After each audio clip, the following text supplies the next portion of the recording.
Hello, welcome to my channel. My name is Bridget. I'm a nurse practitioner. Today we'll be going over 5 pharmacology NCLEX style questions, courtesy of nursing.com. Just wanted to give you a quick update that between August 16th through August 24th, nursing.com will be offering 40% off their 2-year plan. In addition, anyone that starts a new 2-year membership will receive a book bundle of that's a savings of about $300. And the books include 140 must-know meds, 63 must-know lab values, nursing mnemonics, and 2nd edition NCLEX review book. All right, without further ado, let's get started.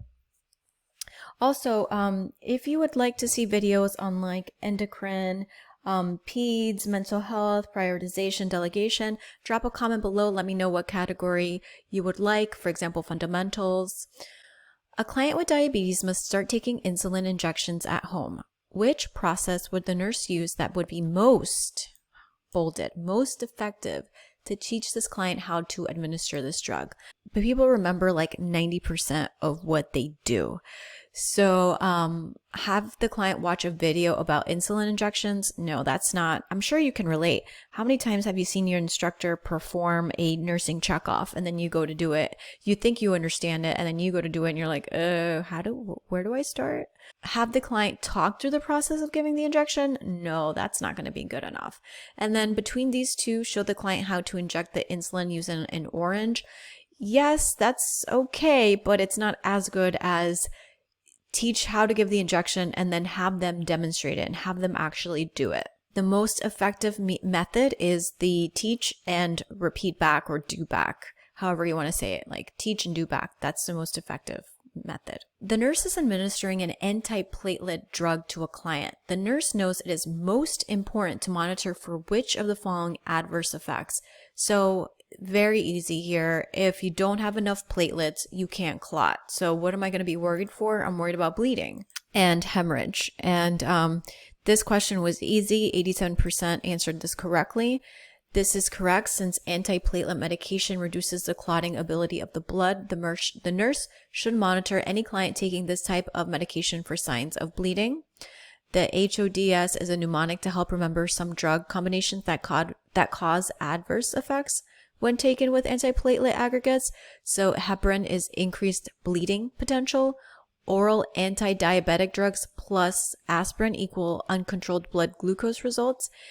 Dipyridamole increases bleeding potential, and steroids and aspirin increase risk for GI ulceration. The nurse is caring for a client with type 1 diabetes.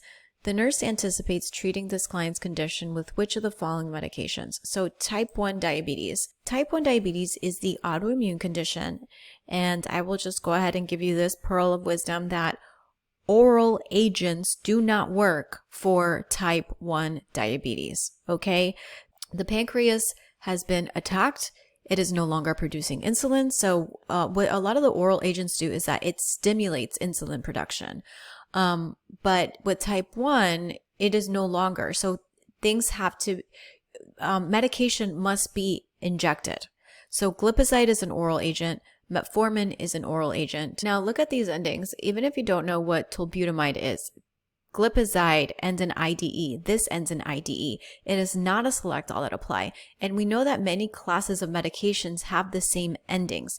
So the only one that is injectable is insulin. Even if you're not sure about this one, it has the same ending as glipizide. And hopefully you would know glipizide is an oral agent. So glipizide and tolbutamide are sulfonylureas. I can't say that word. You know how sometimes you read things in nursing all the time, but then you never really have to say the classifications out loud. And then when you go to say them, like you just can't say them. Anyway, so insulin is the right answer after me just blah, blah, blah, blah, blah. So type 1 diabetics do not produce insulin. Therefore, the most effective medication is insulin administration based on the client's blood glucose level.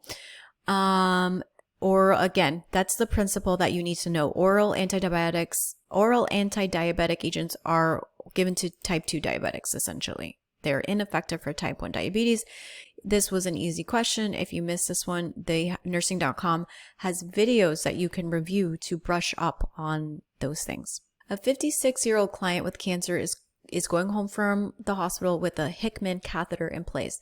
Which information does the nurse need to include when teaching the client about managing this type of central line? Now, infection, I would say, is the priority with these types of catheters.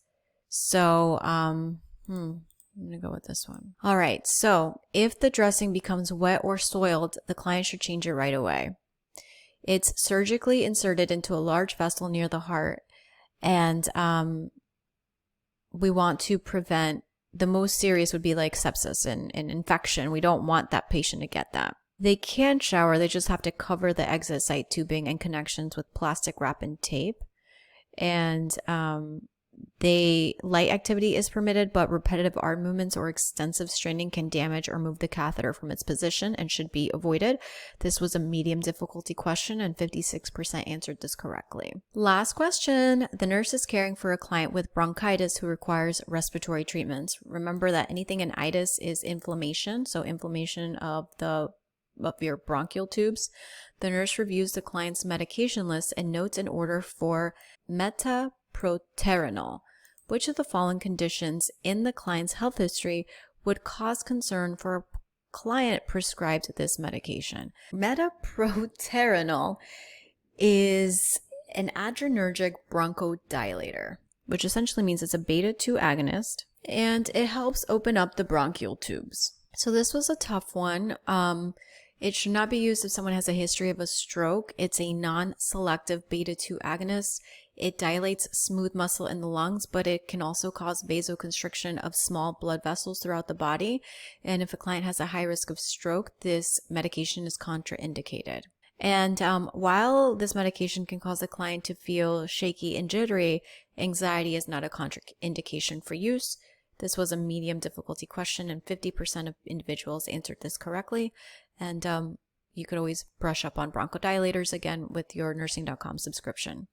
So that's all for today. Thank you so much for watching. Make sure that you hit the like button. Make sure you subscribe. Make sure you turn on that notification bell. Tell your friends, your family about this channel. It helps me out tremendously. Thank you.